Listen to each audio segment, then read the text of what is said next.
நாராயணம் நமஸ்கிருத்ய நரஞ்சைவ நரோத்தமம் தேவீம் சரஸ்வதீம் வாசம் ததோ ஜெயம் உதீரயேது. இதிகாச புராணாப்யாம் வேதம் சௌப பிரம்மயேது. விபேத் கல்ப ஸ்ருத்தாத் வேதகாம் ஆமயம் பிரதர்ஷ்யதி. சம்யங் ஞாயகலாபேன மகதா பாரதேன ச உபபிரம்ஹித வேதாய நமோ வியாசாய விஷ்ணவே. வியாசம் வசிஷ்டநப்தாரம் சக்தே பௌத்திரம கல்மஷம் பராசராத்மஜம் வந்தே சுகதாதம் தபோநிதிம். வியாசாய விஷ்ணுரூபாய வியாசரூபாய விஷ்ணவே நமோ வை பிரம்ம நிதயே வாசிஷ்டாய நமோ நமஹ. இந்த நிகழ்ச்சியை அனுபவித்துக் கொண்டிருக்கின்ற ஆன்மீக அன்பர்களே, உங்கள் அனைவருக்கும் பரமக்குடி ஜோதிடர் KGB அறிவழகனின் இனிய வாழ்த்துக்கள். இந்திய திருநாட்டின் இரு கண்களாக பாவிக்கப்படும் இதிகாசங்களான ராமாயணம் மற்றும் மகாபாரதம் இவற்றிலிருந்து இன்றைய நடைமுறை வாழ்க்கைக்கு தேவையான கருத்துக்களை நமது முன்னோர்கள் நமக்காக, நமது நன்மைக்காக, நமது தேவைகளுக்காக நம்மீது அன்பு கொண்டு பரிவு கொண்டு இயற்றிய இதிகாசங்கள் புராணங்களிலிருந்தும் சில முத்துக்களை அனுபவிக்க உள்ளோம். நமது முன்னோர்கள் இதிகாசங்களை மட்டுமல்ல, புராணங்களை மட்டுமல்ல, உபனிஷத்துக்களையும் இயற்றியுள்ளார்கள். 4 வேதங்கள் என்று நாம் அறிந்தவை. இவற்றை துவாபர யுகத்திலே அதற்கு முன்னே ஒன்றாக இருந்த வேதத்தை 4 வேதங்களாக ரிக், யஜூர், சாம, அதர்வன வேதமாக பிரித்தவர் வேத வியாசர் ஆவார் என்பது நாம் அறிந்த செய்தியாகும். அதே வேத வியாசர் 5வது வேதமாக கருதப்படும் மகாபாரதத்தை இயற்றினார். 18 பர்வங்களோடு கூடிய 1,25,000 ஸ்லோகங்களையும் கொண்ட ஒரு இதிகாசமாகும். வேதங்களில் கூறப்பட்ட தத்துவங்களையும் கருத்துக்களையும் நடைமுறைப்படுத்தி காட்ட உருவாக்கப்பட்ட புராண தொகுப்பே இதிகாசங்களாகும். இதில் வரும் பாத்திரங்களை, வேதத்தில் சொல்லப்பட்ட அர்த்தங்களை வாழ்வியலில் வடித்து காட்டிய பாத்திரங்களாக இன்றைக்கும் திகழ்கின்றன என்றால் அது மிகையாகாது. உபனிஷத்துக்கள் அவை அமிர்தபிந்து உபனிஷத், பிருகத் ஆரண்யக உபனிஷத், சாந்தோக்கிய உபனிஷத், கோபாலதாபனி உபனிஷத், கௌஷீதகி உபனிஷத், மகா உபனிஷத், மாந்தூக்கிய உபனிஷத், முண்டக உபனிஷத், நாராயண உபனிஷத், பிரசூன உபனிஷத், புருஷபோதினி உபனிஷத், சுபல உபனிஷத், தைத்திரிய உபனிஷத், ஸ்வேதாஸ்வதா உபனிஷத், கத உபனிஷத், ஈசோ உபனிஷத், ஐத்ரேய உபனிஷத், கேனம் உபனிஷத்.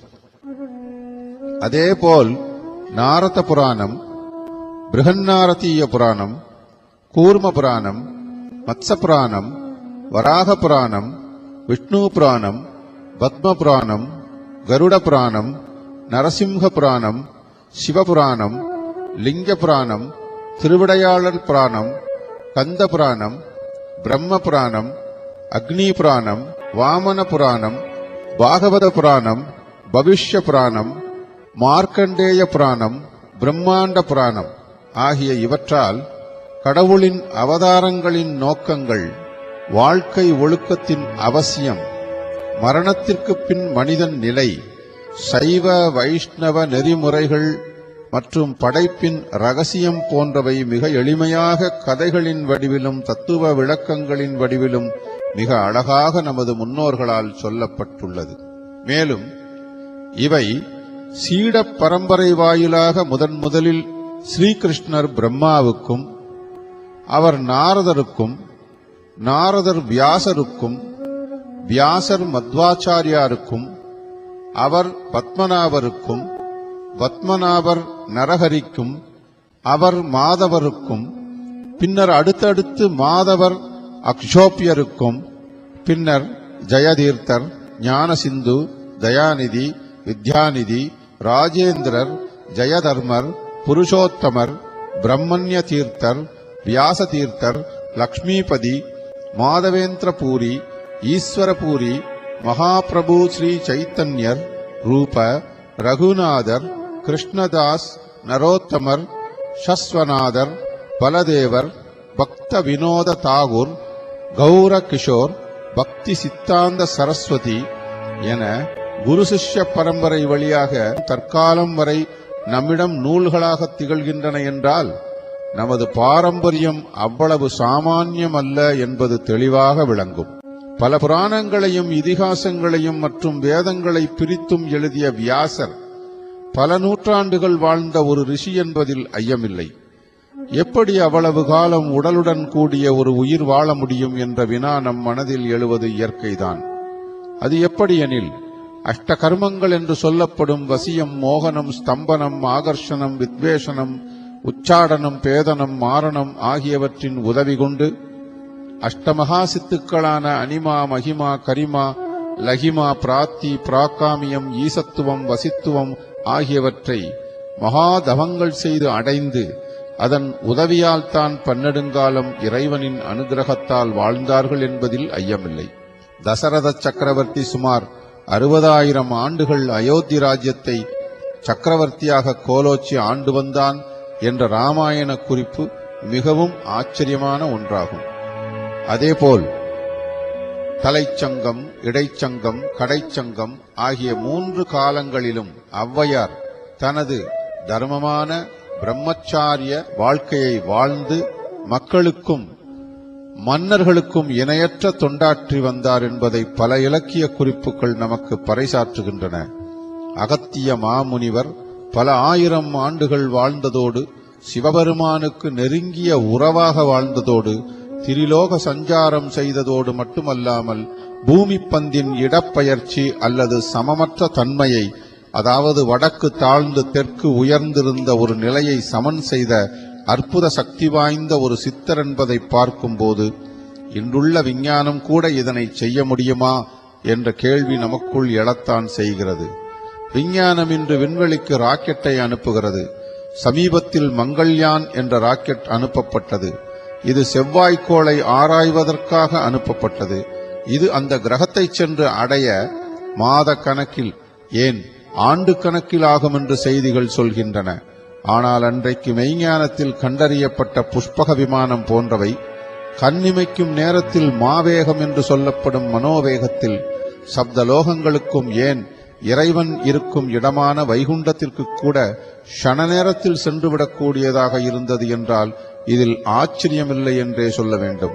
அது மட்டுமல்ல, இன்று கண்டறிந்த ராக்கெட்டில் கிரையோஜெனிக் இன்ஜின், லிக்விட் ஃபியூவல் என்று செலவினங்கள் அதிகம். மேலும் பெட்ரோல் போன்ற திரவங்களால் ஓடக்கூடிய விமானங்கள், பஸ், கார், மோட்டார் பைக் போன்ற வாகனங்களில் இருந்து இவற்றை பயன்படுத்துவதால் ஏற்படும் பொல்யூஷன், வானமண்டலத்தில் ஓசோனில் ஓட்டை போடுகின்ற பிரச்சனைகளை நாம் செய்திகளின் வாயிலாக அறிந்துள்ளோம். நமது சித்தர்களும் ரிஷிகளும் அன்று வாழ்ந்த தவ யோகிகளும் பயன்படுத்திய புஷ்பக விமானம் போன்றவற்றிற்கு ஃபியூவல் தேவையில்லை, நிறுத்த ஷெட் தேவையில்லை. மேலும் இவற்றிற்கு தனியாக விமானியோ பணிப்பெண்ணோ அவசியமில்லை. மேலும் இவை உலகத்திலேயே மிகச்சிறந்த வேகமான மனோவேகத்தில் செல்லக்கூடியவை. அதாவது அவர்கள் மனத்தால் எந்த இடத்தில் இருக்க வேண்டும் என்று நினைக்கிறார்களோ அடுத்த நொடி பொழுதில் அங்கு நிற்கும். இது நமது பாரதத்தில் நடந்த உண்மைகளாகும். வேதங்களோ இதிகாசங்களோ ஒருபோதும் பொய் சொல்வதில்லை. அவற்றில் சொல்லப்பட்டவை யாவும் சத்தியமான சம்பவங்கள் என்பதில் ஐயமும் தேவையில்லை. அது மட்டுமல்ல, பல காலங்களுக்கு முன்னரே பூமியில் இருந்து கொண்டு நமது ரிஷிகளும் முனிவர்களும் வேதத்தின் ஓர் அங்கமாக ஜோதிஷ சாஸ்திரத்தை அளித்தார்கள். அது எப்படி? எங்கோ பல லட்சம் அல்லது கோடி மைல்களுக்கு அப்பால் இருக்கின்ற கிரகங்களின் தாக்கங்கள் மனிதனை, அவன் வாழ்வை நிர்ணயிக்கின்றன என்ற கேள்வியை முன்வைக்கின்றனர் விஞ்ஞானிகள். பின் ஏன் சந்திரனுக்கும் செவ்வாய்க்கும் மனித தேடல் இன்றைய விஞ்ஞானத்தில் ஏற்பட்டது என்ற கேள்வி நமக்குள் எழுகிறது. மனித உடலுக்கு ஆத்மா எவ்வளவு முக்கியமோ அவ்வளவு முக்கியம் உடல் என்ற பூமிக்கு ஆத்மா என்ற சூரியன், மனம் என்ற சந்திரன், இரத்தம் என்ற செவ்வாய், நரம்பு என்ற புதன், சதை மற்றும் மூளை என்ற புலன்களை கட்டுப்படுத்தும் குரு. இப்படி பூமிக்கு இந்த கிரகங்கள் முக்கியமானதால் தான் எங்கோ பல லட்சம் மைல்களுக்கு அப்பால் உள்ள ஜூபிட்டர் என்று ஆங்கிலத்தில் அழைக்கப்படும் குரு கிரகத்தில் சில வருடங்களுக்கு முன்னர் அண்டவெளியிலிருந்து விண்கல் டன் கணக்கில் விழுந்தபோது அந்த கிரகத்தில் பாதித்தால் பூமிக்கும் தாக்கம் வரும் என்ற கோணத்தில் பயத்துடன் ஆராய்ந்தது விஞ்ஞானம். இதை நாம் கண்கூடாக கண்டோம். மேலும் இதையே நமது சித்தர்கள் அண்ட தத்துவத்திற்குள் பிண்ட தத்துவம், பிண்ட தத்துவத்திற்குள் அண்ட தத்துவம் என மிக எளிமையாக கூறிவிட்டார்கள். இந்த பிரபஞ்சமானது ஒரு அணுவிற்குள் உள்ள புரோட்டான், நியூட்ரான், எலக்ட்ரான், இன்னும் பல கண்டுபிடிக்காத சங்கதிகள் அடங்கிய தொகுப்புதான் என மெதுவாக நமது விஞ்ஞானிகள் ஒப்புக்கொண்டு வருகிறார்கள் என்றே சொல்ல வேண்டும். பூமிக்கும் இந்த பிரபஞ்சத்திற்கும் எல்லையற்ற தொடர்பு உண்டு. இந்த பிரபஞ்சம்தான் இந்த பூமியை தோற்றுவித்தது என்பதில் இருந்தே விளங்கும். இது எப்படி எனில், ஒரு தாய் வயிற்றிலிருந்து பிறந்த தொப்புள் கொடி உறவான குழந்தைக்கும் தாய்க்குமான உணர்வு போல என்று அறியலாம். எனவே பூமிக்கும் இந்த பிரபஞ்சத்தில் பூமிக்கு மிக அருகாமையில் உள்ள இதன் உறவுகளான சூரிய மண்டலத்தில் இருக்கும் சூரியன் முதலான கிரகங்களுக்கும் நிச்சயம் பரஸ்பரம் நெருங்கின தொடர்பு உண்டு என்பது விஞ்ஞானபூர்வமாகவே விளங்கும். எனவே விஞ்ஞானபூர்வமாகவே பூமியில் உள்ள உயிர்களுக்கும் இது பொருந்தும். எனவே ஜோதிஷம் விஞ்ஞான பூர்வமானது என்பது இதன் மூலம் விளங்கும். மகாபாரதத்தில் மிகச்சிறந்த ஜோதிடத்தில் சிறப்பானவர் என்று பகவான் கிருஷ்ணரே வியக்கக்கூடிய நபராக சகாதேவன் என்ற கேரக்டரை வியாசர் நிறுத்தி இருந்தார். மகாபாரதத்தில் முகுஷன் என்ற ஒரு மன்னன் உலக இன்பங்களை தூய்க்கின்ற தமது புலன்களை கட்டுப்படுத்தி இந்த பூமியில் இனி மனித பிறவி அல்லது மறுபிறவி கூடாது என்று வாழ்ந்து வந்தான். அப்போது அவனது மந்திரிமார்கள் அவனிடம், மன்னனே, நீர் இதுகாரும் உமது புண்ணியங்களை கொண்டு 100 அஸ்வமேத யாகங்களை செய்து அதன் பலனாக இந்திரன் பதவியை அடைந்தால் உங்களுக்கு மறுபிறவி இருக்காது என்று கூற, அந்த மன்னன் அதன்படி 100 அஸ்வமேத யாகங்களை சிறப்பாக செய்ததன் விளைவாக அகத்தியர் முதலான சப்தரிஷிகள் இந்திரலோகத்தில் இருந்து பல்லக்கோடு வந்திறங்கி மன்னன் முகுஷனை அழைத்துச் சென்றார்கள் என்று காண்கிறோம். எனவே எங்கோ கண்ணுக்கு தெரியாத ஓரிடத்தில் உள்ள இந்திரலோகத்திற்கு ரிஷிகள் சுமந்து சென்ற பல்லக்கில் முகுஷன் மன்னன் ஏறிச் சென்றான் என்பது ஒரு அதிசய செய்தியாகும். அது மட்டுமல்ல, இதே மகாபாரதத்தில் இந்திரலோகத்தில் உள்ள வெள்ளை யானையை எடுத்து வர பீமன் தன் அம்பால் இந்திரலோகத்திற்கு ஏணி அமைத்து ஏறிச் சென்று எடுத்து வந்தான் என்பதையும் நாம் அறிவோம். அது மட்டுமல்ல, கௌரவர்கள் 100 பேரும் ஒவ்வொருவரும் 1000 யானை பலம் கொண்டவர்கள். அவர்களை வீழ்த்திய அர்ஜுனாதிகள் என்று சொல்லப்படும் பஞ்சபாண்டவர் எவ்வளவு பலம் பொருந்தியவர்கள் என்று சொல்லவும் வேண்டுமோ? இப்படிப்பட்ட சனாதன தர்மங்களை தூக்கி பிடித்த நமது முன்னோர்கள் தர்மவான்களாக வாழ்ந்தார்கள் என்பதாலேயே இந்த திறமைகளை அவர்களுக்கு இயற்கை அளித்தது என்பதில் ஐயமில்லை. அதேபோல் நோய்கள் என்பதும் அன்றும் இல்லாமல் இல்லை. எனினும் பிராணங்களும் இதிகாசங்களும் உபனிஷங்களும் சொல்ல வந்தவை தர்மமான கொள்கை கொண்ட மனித வாழ்வே இகபரத்திற்கு இணையானது என்றும், மரணம் என்பது ஒரு சம்பவம், அதன் பின்னர் உள்ள ஆத்மாவின் வாழ்வே மிக நீளமானது, பெருமையானது என கூறுகின்றன. இது ஒரு பிரபஞ்ச உண்மை சம்பந்தப்பட்டது. அதாவது ஆங்கிலத்தில் யுனிவர்சல் ஃபேக்ட் என்று சொல்லுவார்கள், அல்லது யுனிவர்சல் ட்ரூத் என்றும் சொல்லுவார்கள். சரி, இந்த திட்டங்களை வகுத்தது யார்? அப்படியானால் யார் அவர்களுக்கு இந்த அதிகாரங்களை கொடுத்தது? உயிர்களை எடுக்கவும் இறப்பை கொடுக்கவும் மனித சட்டப்படி மனிதனுக்கு உரிமையில்லை என்று மனித சட்டம் சொல்லும்போது யமனுக்கு மட்டும் ஏன் இது பொருந்தவில்லை? யார் இந்த யமன்? இந்த பிரபஞ்சம் என்பது யாது? இதில் சூரிய மண்டலத்தின் பங்கு என்ன? கடவுள் யார்? தேவதை என்றால் என்ன? ஆவி என்றால் என்ன? பேய் என்றால் என்ன? மறுபிறவி உண்டா? சொர்க்கம் நரகம் உண்டா? அவதாரங்கள் உண்மையா? பிறவிகள் எத்தனை? இதுபோன்ற எண்ணற்ற கேள்விகளை கொண்ட நமக்கு இதற்கெல்லாம் எளிதில் புரியக்கூடிய விடை கிடைத்தால் எவ்வளவு சந்தோஷமாக இருக்கும். ஒரு விதைக்குள் பெரிய ஆல விருட்சம் பல 100 கிளைகளையும் விழுதுகளையும் அழகான உறுதியான பசுமையான இலைகளையும் வசந்த காலத்தில் வருகை தரும் அற்புதமான பட்சிகளின் பசியாற்றும் பழங்களையும் மற்றும் அரிதான மருத்துவ குணங்களையும் கொண்ட பிரம்மாண்டம் அடங்கியுள்ளது. அடிப்படையில் ஒரு விஞ்ஞான உண்மை அடங்கியுள்ள விஷயத்தையே பிரபஞ்ச உண்மை என்று அழைக்கிறோம். மாறுவதே மாறாதது என்பதுதான் அடிப்படையின் மாறுபட்ட வெளிப்பாடு என்பதை நாம் உணர வேண்டும். இதை நாம் உணரும்போது நிச்சயமாக மறுபிறவி உண்டு, எனவே ஆத்மா அழியாதது, இந்த உடல் அழியக்கூடியது என்று நாம் உணர முடியும். அப்படி உணர்ந்தால் மட்டுமே மரணம் என்னும் பயத்தினின்று நாம் தெளிவடைய முடியும். பகவத்கீதையில் ஓரிடத்தில் பகவான் கிருஷ்ணன் அர்ஜுனனுக்கு போதிக்கிறார். தண்ணீரில் நீச்சல் தெரியாமல் ஒருவன் விழுந்து மூழ்கிய நிலையில் உயிருக்கு போராடி கொண்டிருக்கும் வேளையில் யாரேனும் அவனுடைய உடை நனைகிறதே என்று வருந்துவார்களானால் அவர்கள் அறிவிலிகள். அதாவது அழிய போகும் உடலுக்காக வருந்துபவன் தண்ணீரில் மூழ்கும் மனிதனின் ஆடைக்காக வருந்துபவனுக்கு ஒப்பானவன். அவனின் உயிர்க்காக வருந்துபவனே பிரம்மம் அறிந்த மனிதனாகிறான் என்று கூறுகிறார். பகவத்கீதை வாயிலாக ஒரு உடல் என்ற அர்ஜுனன் உயிர் என்ற ஆத்மாவிடம், அதாவது பரமாத்ம புருஷரான கிருஷ்ணனிடம் கேட்பது போல அமைந்திருப்பது உயர்ந்த சிந்தனையாகும். ஆக ஆத்மா அழியாதது என்பது இதன் மூலம் விளங்கும். அழியாத ஆத்மாவை ஏன் ஒரு அழியும் உடல் வசம் ஒப்படைக்க வேண்டும் என்ற கேள்வி இதன் மூலம் அனைவருக்கும் எழுமல்லவா? நீரில் அடங்கியுள்ளது H2O. ஹைட்ரஜன் என்ற வாயு 2 பங்கும் ஆக்சிஜன் என்ற வாயு 1 பங்கும் சேர்ந்ததுதான் நீர் என்று நாம் பள்ளிக்கூடத்திலேயே தெரிந்து கொண்டோம். இந்த ஹைட்ரஜனும் ஆக்சிஜனும் நீர் தோன்றுவதற்கு ஆதாரமாக அதற்கு முன்னரே தனித்தனியாக தோன்றியுள்ளது என்பது விளங்கும் அல்லவா? அதேபோல் எல்லா ஜீவராசிகளும் ஜடங்களும் இந்த பிரபஞ்சத்தில் தோன்றின. சிறு வயதிலிருந்து இளமைக்கும் இளமையிலிருந்து முதுமைக்கும் மாறுவது போலவே மரணத்தின் போது ஆத்மா வேறு உடலுக்கு மாறுகின்றது என்று பகவான் கிருஷ்ணர் கூறுகிறார். எனவே கீதையில் உறுதி செய்தபடி பரமத்தின் அங்கத்துணுக்குகள் நித்தியமாக இருப்பவை. ஷரா என்ற பெயரில் அவை அழைக்கப்படுகின்றன. பௌதீக இயற்கையில் விழுந்துவிடக்கூடிய வாய்ப்பை உடையவை அவை. எனவே ஆத்மா மரணமடையாதது, அது அழியக்கூடியது அல்ல, அது என்றும் நித்தியமானது என்பதை நாம் பகவான் கிருஷ்ணனின் வாயிலாக அறிந்து கொண்டோம். கர்மா என்பது என்ன? அது எப்படி ஒரு உயிருக்கு அல்லது ஆத்மாவுக்கு உண்டாகிறது? முதலில் கர்மா என்பதை அறியும் முன் ஓர் அறிவை நாம் புரிந்து கொள்ள வேண்டும். ஒன்றே போன்ற 3 அறிவு நிலைகளில் பூரண உண்மை அதை அறிபவரால் உணரப்படுகின்றது. அந்நிலைகள் பிரம்மன், பரமாத்மா, பகவான் என்று வெளிப்படுத்தப்படுகின்றன என்று ஸ்ரீமத் பாகவத புராணம் கூறுகின்றது.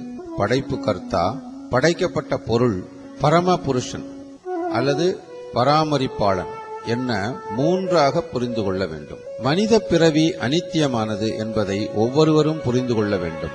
அறியாமையின் மயக்கத்தின் கீழ் ஒவ்வொருவரும் உள்ளபடி உள்ள பொருளை, அதன் ரகசியத்தை புரிய முடிவதில்லை.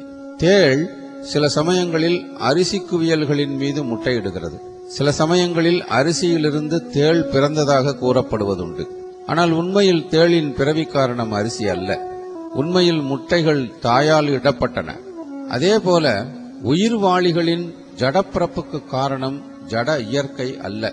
அதுவும் முழுமுதற் கடவுளால் கர்ம வினைகளின் அடிப்படையில் விதைக்கப்படுகிறது என்பதை நாம் உணர வேண்டும். தனது முந்தைய செயல்களுக்கேற்ப அவன் இன்புறவோ அல்லது துன்புறவோ இயலும். இதுவே கர்மா என அழைக்கப்படுகிறது. கர்மா என்பது பாவச் செயல்களும் புண்ணிய செயல்களும் செய்ததற்கு உண்டான ஒரு பிறவி வெளிப்பாடாகும். நீர், மண், மலம் இன்னும் என்னவெல்லாம் இருக்கின்றதோ எல்லாவற்றிலும் காற்று புகுகின்றது. இருந்தும் இது எதனுடனும் கலப்பதில்லை. அதுபோலவே பல்வேறு விதமான உடல்களில் அமைந்திருந்தாலும் கூட ஆத்மா தனது நுண் இயற்கையால், அதாவது மைக்ரோ சயின்ஸ், அவற்றினின்றும் பிரிந்திருக்கிறது. எனவே இவ்வுடலுடன் ஆத்மா எவ்வாறு தொடர்புடன் இருக்கிறது, உடல் அழிந்த பிறகு அது எவ்வாறு வெளியேறுகிறது என்பதை நமது ஜடக்கண்களால் காண்பது அசாத்தியமே. எனவே விஞ்ஞானத்தால் யாருமே இதை ஆய்ந்து அறிய முடியாது. தற்காலத்தில் மனித சமத்துவம் பற்றி பேசப்படுகிறது. ஆனால் சுமார் 5000 ஆண்டுகளுக்கு முன்னரே மனச்சமத்துவம் கூறப்பட்டுள்ளது. ஜனங்கள், ஜாதிகளினிடையே ஆத்மாவை பற்றி அறிந்தவன், உண்மையான ஆன்மீக அறிவுடையவன் மனிதன் கூறுகின்ற உயர் ஜாதி தாழ்ந்த ஜாதி என்பதை ஒப்புக்கொள்ள மாட்டான். அவனுடைய கண்ணோட்டத்தில் மனிதன் நாய், பசு யானை இவை அனைத்தும் ஒன்றே ஆகும். காரணம், இவை அனைத்திலும் ஆன்மா காற்றைப் போல ஒளிந்துள்ளது. கர்ம வினைகளின் காரணமாக அவற்றின் காரண சரீரங்கள் தோற்றுவிக்கப்படுகின்றன. எனவே மனிதன், பசு, நாய், யானை போன்ற வேறுபட்ட பெயர் காரணங்கள் அந்த உயிர் வாழியான ஆத்மாவுக்கு ஏற்படுவதுவே கர்ம வினையாகும். உலக படைப்பில் 84 லட்சம் மாறுபட்ட படைப்புகள் உள்ளன. இவற்றிற்கு யோனி பேதங்கள் என்று பெயர். இந்த 84 லட்சம் யோனி பேதங்கள் 4 பெரும் பிரிவுகளில் அடங்கிவிடுகின்றன. அவை அண்டஜசம், உற்பிசம், சராயுசம், ஸ்வேதசம் எனப்படும். அண்டசம் என்பது முட்டையிலிருந்து வெளிவரும் பறவைகள் போன்ற உயிரினங்களை குறிக்கும். இதுபோல முட்டையிலிருந்து தோன்றும் உயிரினங்கள் 21 லட்சம் ஆகும். உற்பிசம் என்பது பூமியில் தோன்றும் மரம், செடி, கொடி, புல், பூண்டு ஆகியவை சேர்த்து 21 லட்சம் ஆகும். சராயுசம் என்பது கருப்பையில் வளரும் மனிதனைப் போன்ற உயிரினங்களாகும். இவை 21 லட்சம் ஆகும். ஸ்வேதசம் என்பது வேர்வையில் உருவாகும் உயிரினங்களாகும். இவையும் 21 லட்சங்களாகும். இவை அனைத்திலும் மனித பிறவியே புண்ணியம் வாய்ந்த பிறவியாக கருதப்படுகிறது. காரணம், ஐம்புலன்களும் பகுத்தறிவும் இவனுக்கு மட்டும் கொடுக்கப்பட்டுள்ளது. அதேபோல இந்த பிரபஞ்சத்தில் பல உலகங்கள் உண்டு. அதுபோல் மனிதன் வாழும் உலகத்துக்கும் யமலோகத்துக்கும், அதாவது யமபுரிக்கும் இடையே உள்ள தூரம் 86,000 காத தூரமாகும். யமபுரிக்கு செல்லும் பாதை கரடுமுரடானது, துன்பம் நிறைந்தது. அந்த பாதையில் செல்லும் போது ஜீவன் படும் துன்பம் பற்றி சொல்லி மாளாது. மேலும் நரகங்கள் 84 லட்சம் உள்ளன. அவற்றில் 28 நரகங்கள் மிகவும் கொடுமையானவை. அந்த 28 நரகங்கள் தாமிஸ்ரம், அந்த தாமிஸ்ரம், ரௌரவம், மகாரௌரவம், கும்பீபாகம், காலசூத்திரம், அசிபத்ரம், பன்றிமுகம், அந்தகூபம், கிருமிபோஜனம், அக்னிகுண்டம், வஜ்ரகண்டகம், ஷான்மலி, வைத்தரணி, பூயோகம், பிராணயோகம், விசஸ்வம், லாலாபக்ஷம், சாரமேயாதனம், அவீசி, பரிபாதனம், ஷாரகர்த்தமம், ரசோகனம், சூலப்ரோகம், குந்தசூதகம், வடாரோகம், பர்யாவர்த்தனம், சுசீமுகம். இந்த 28 நரகங்களும் மிக கொடுமையான தண்டனைகளை அளிப்பவை என்று மிக விளக்கமாக கருட புராணம் சொல்கிறது. யமபுரி என்றால் என்ன? யமதர்மராஜன் யார்? பிரேத ஜன்மம் என்றால் என்ன? இறந்தவருக்கு கருமகிரியை எப்படி செய்ய வேண்டும்? ஏன் செய்ய வேண்டும்? புண்ணிய ஜீவனின் கதி என்ன? பாவ ஜன்மம் யாது? உயர்ந்த பிறவி எப்படி அடைவது? சிரார்த்தம், சபிண்டீகரணம் என்றால் என்ன? இதில் எள்ளும் தர்பையும் ஏன் உபயோகிக்கின்றனர்? போன்ற பலவிதமான கேள்விகளுக்கு விடையளிக்கிறது கருட புராணம். உடல் உருவாகும் விதம் குறித்து கருட புராணம் மிக மிக தெளிவாக விளக்குகிறது. இந்திரனை பிடித்த பிரம்மஹத்தி தோஷம் விலகிய காலம் தொட்டு இந்திரன் பெண்ணிடம் சேர்ந்த தோஷம் மாதவிலக்காக அமைந்தது. அந்த 4 நாட்கள் ஆண்களை பெண்கள் விலகி இருக்க வேண்டும். 5ஆம் நாள் வீட்டு வேலைகளை செய்யலாம். 6ஆம் நாள் முதல் 18ஆம் நாள் வரை இரட்டைப்படை நாட்களில் கணவருடன் கூடி மகிழ்ந்தால் ஆண் குழந்தை உண்டாகும். 5ஆம் நாள் முதல் 8 நாட்களுக்குள் கர்ப்பம் தரிக்கும் காலமாகும். இக்காலத்தில் பெண்கள் இனிப்பு பதார்த்தங்களையே சாப்பிட வேண்டும். காரமான பொருட்களை தொடக்கூடாது. ஆண்கள் மிகவும் வாசனையான பொருட்களை தரித்துக் கொண்டு மங்கையருடன் சேர வேண்டும். அவ்வாறு சேரும்போது ஆணின் சுக்கிலமும் பெண்ணின் சுரோனிதமும் சேரும்போது பெண்ணின் வயிற்றில் கரு உண்டாகும். ஆணின் சுக்கிலம் அதிகமானால் ஆண் பிள்ளை பிறக்கும். பெண்ணின் சுரோனிதம் அதிகமாகிவிட்டால் பெண் பிள்ளை பிறக்கும். இரண்டும் சம அளவானால் குழந்தை அலியாக, அதாவது திருநங்கையாக பிறக்கும். ஆணும் பெண்ணும் சேர்ந்த 5ஆம் நாள் கர்ப்பம் தரித்தால் ஒரு குமிழி உண்டாகும். அது 14ஆம் நாளில் தசையுடன் சிறிது பெரிதாக காணப்படும். 20ஆம் நாளில் மேலும் சிறிதளவு தசை உண்டாகும். 25ஆம் நாளில் இது மேலும் வளர்ந்து 1 மாதம் முடிந்ததும் பஞ்சபூதங்களின் சேர்க்கை உண்டாகும். 2ஆம் மாதம் தோல் உண்டாகும். 3ஆம் மாதம் நரம்பு உண்டாகும். 4வது மாதம் ரோமமும் உடலின் வெளிப்புற வடிவமும் உண்டாகும். 5வது மாதம் காது மூக்கு மார்பு ஆகியவையும், 6வது மாதம் கழுத்து தலையும், 7வது மாதம் பிறப்புறுப்பும், 8வது மாதம் எல்லா அவயங்களும் பூர்த்தியாகி ஜீவனும் உண்டாகும். 9வது மாதத்தில் ஜீவன் சுழுமுனை நாடியில் இருந்து கொண்டு தனக்கு ஏற்பட்டுள்ள புதிய பிறவியை நினைத்து வருந்தும். 10வது மாதத்தில் பிறக்கும். நாம் இந்த பாரத தேசத்தின் மிக புண்ணிய பூமியான சேது ராஜ்யத்தில் இருந்து கொண்டு இதன் முக்கியத்துவம் அறியாது வெறும் ஆட்டு மந்தைகள் போல் கூடி ஏதோ பிக்னிக் போல சென்று கடலில் மூழ்கி போலியான துக்கம் அனுஷ்டித்து, நானும் தை அமாவாசை அன்று எனது முன்னோர்களுக்கு பிண்ட பிராப்தி அளித்தேன் என்று சொல்வது நமது சனாதன தர்மங்களை அவமானப்படுத்துவது மட்டுமல்ல, உண்மையில் உங்களது முன்னோர்களுக்கு பசியாற்றும் வைபவமான சிரார்த்தம் திவசம் செய்யாமல் அவர்கள் ஆன்மா வைவஸ்வத பட்டினம் என்று வழங்கப்படும் யமபுரிக்குள் நுழையாமல் அவஸ்தைப்படும் பிரேத ஜன்மம் உண்டாகி உங்களை அல்லல் படுத்தும் என்பதை நீங்கள் நம்ப மறுக்கிறீர்களா? மரணம், அதன் பின்னர் அந்த மனிதனின் ஆன்மா எங்கு செல்லும், எப்படி செல்லும் என்பதிலிருந்து உங்களுக்கு அவர்கள் படும் அல்லலும், அதனால் அவர்கள் நம்மை சபிப்பதையும், அதனால் நமக்கு பிதுர்சாபம் ஏற்படுவதையும் நீங்கள் நம்பித்தான் தீர வேண்டும்.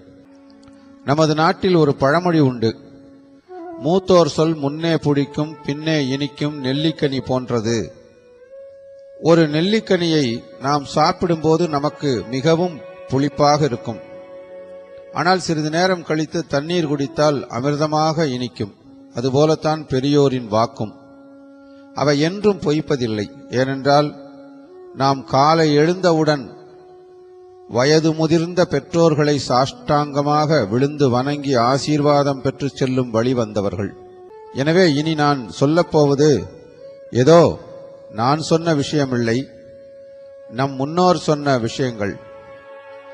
எனவே அவற்றை தயவு கூர்ந்து செவிமடுத்து பயன் பெறுவீர்கள் என்று நம்புகிறேன். வியாசாய விஷ்ணு ரூபாய வியாசரூபாய விஷ்ணுவே என்ற ஸ்லோகத்திற்கு ஏற்ற அந்த விஷ்ணுவே வியாசராக அவதரித்து சொன்ன விஷயங்கள் தான் இனி நான் கூறப்போகிற விஷயங்களாகும். நமக்கும் மேலே ஒரு சக்தி இருக்கிறது. அதை நாம் உணர்ந்திருந்தாலும் விளைவுகளை பற்றி கவலைப்படாமல் சுகபோகங்களில் மயங்கி மனம் போன போக்கில் வாழ்கிறோம். மனித வாழ்க்கையில் ஒவ்வொன்றுக்கும் ஒவ்வொரு எல்லை இருக்கிறது. இப்படித்தான் வாழ வேண்டும் என்கிற கட்டுப்பாடுகள் உள்ளன. அதன்படி மனிதர்களை வழிநடத்துவதற்காகவே அறநூல்களை நமது முன்னோர்கள் நமக்கு அளித்தார்கள் என்பதை நாம் நம்ப வேண்டும். நாம் அரசாங்கத்தின் சில கடுமையான சட்டதிட்டங்களுக்கு பயந்து நடக்கிறோம். ஆனால் இம்மைக்கும் மறுமைக்கும் நன்மை பயக்கும் ஆண்டவன் அருளிய அறிவுரைகளை கேட்டு நடப்பதில்லை. இறந்த பிறகு நடப்பதை பற்றி இப்போது நான் ஏன் கவலைப்பட வேண்டும்? சொர்க்கமாவது நரகமாவது என்று அலட்சியப்படுத்தி விடுகிறோம். துன்பம் வரும்போது, வியாதிகள் வரும்போதும், இனி உயிர் வாழமாட்டோம் என்ற நிலை வரும்போதும் தான் கடவுளின் நினைப்பு வருகிறது. காலம் கடந்து உணர்வதில் பயனில்லை. கருட புராணத்தில் பிறப்பு, இறப்பு, தானம், தர்மம், தவம், சடங்குகள், சொர்க்கம், நரகம், மறுபிறவி என்று மனித வாழ்க்கைக்கு தேவையான எல்லா விவரங்களும் சொல்லப்பட்டுள்ளது. எனவே நமது மனதை பக்குவப்படுத்திக் கொள்ளவாவது அல்லது உண்மை நிலையை உணரவாவது இது பற்றி நாம் அறிந்து கொள்வோம்.